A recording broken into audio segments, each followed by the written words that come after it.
Mad Danielle's back. Mad Danielle?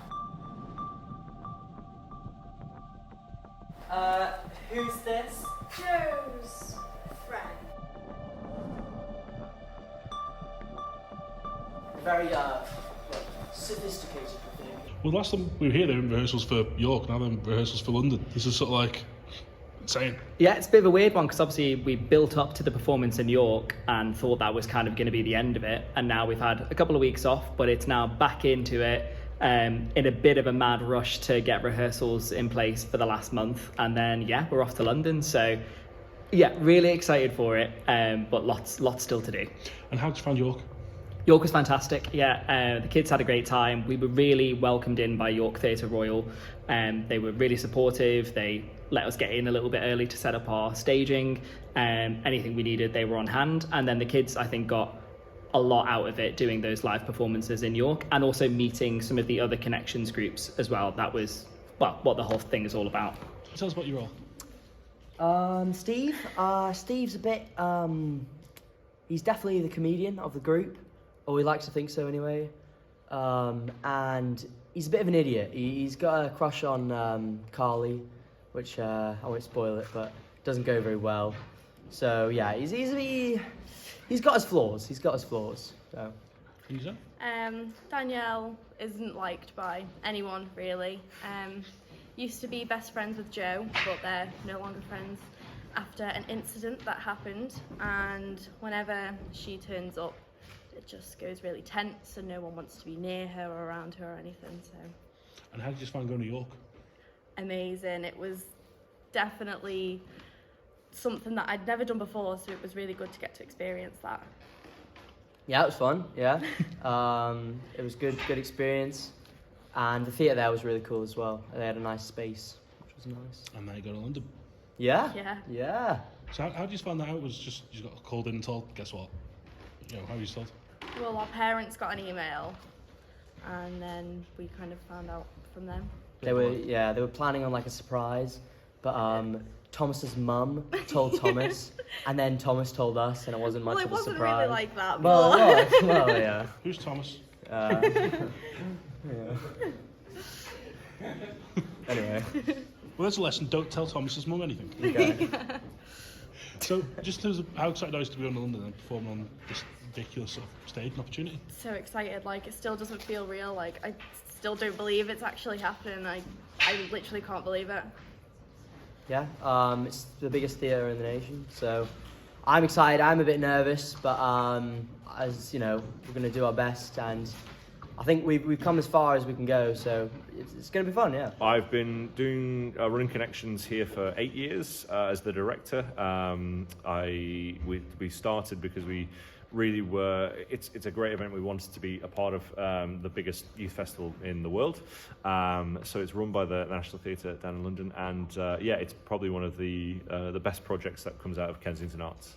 So last time we were here, we were speaking to Peter about building up to go and in rehearsals. How did the performances go themselves in York? Yeah, it went incredibly well. So there was actually another version of Hunt actually in York, so we got to see how they put the play on, how they changed the characters, and that was really interesting. It was actually really great for the group to get a chance to kind of see how other people have tried to decide to perform these characters.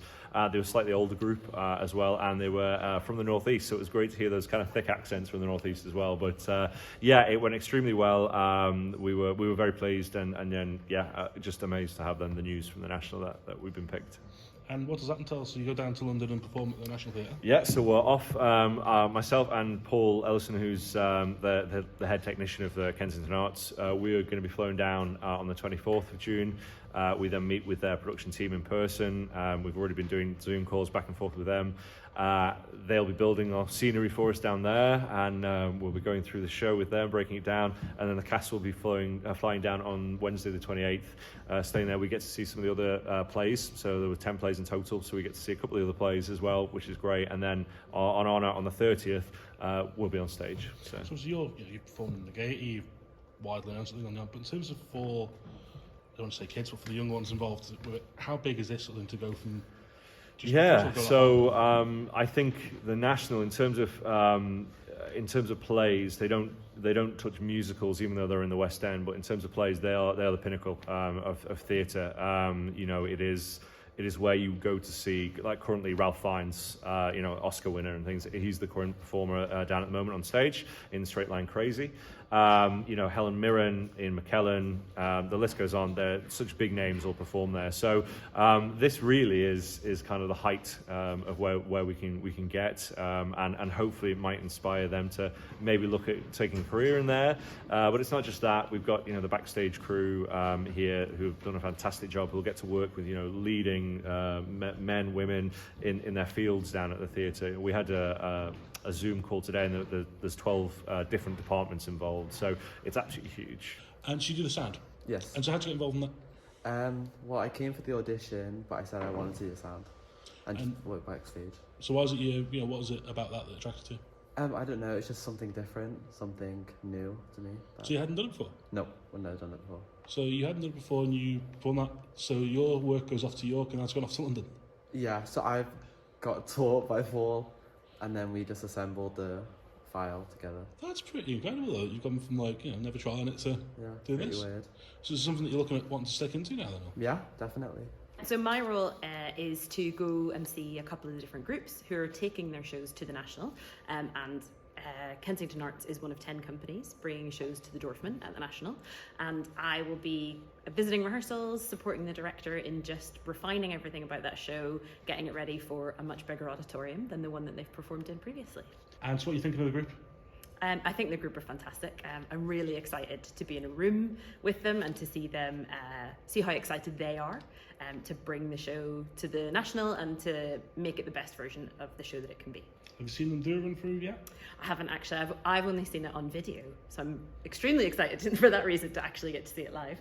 And it's so nice to be able to see live theatre again and be able to be in a room with the young people after the last couple of years. Why is it called To Manhunt? Because that's what it's called. It's a bit problematic. What does that mean? Shouldn't it be something more gender neutral? Oh, such a snowflake thing to say, mate. What's a snowflake? To womanhood, because the men have had their turn. It's just matters in mankind. Two-person-hood sounds crap. Two non-binary LGBTQ plus one minus one. Why not, Steve? I just meant something simple, like hunt.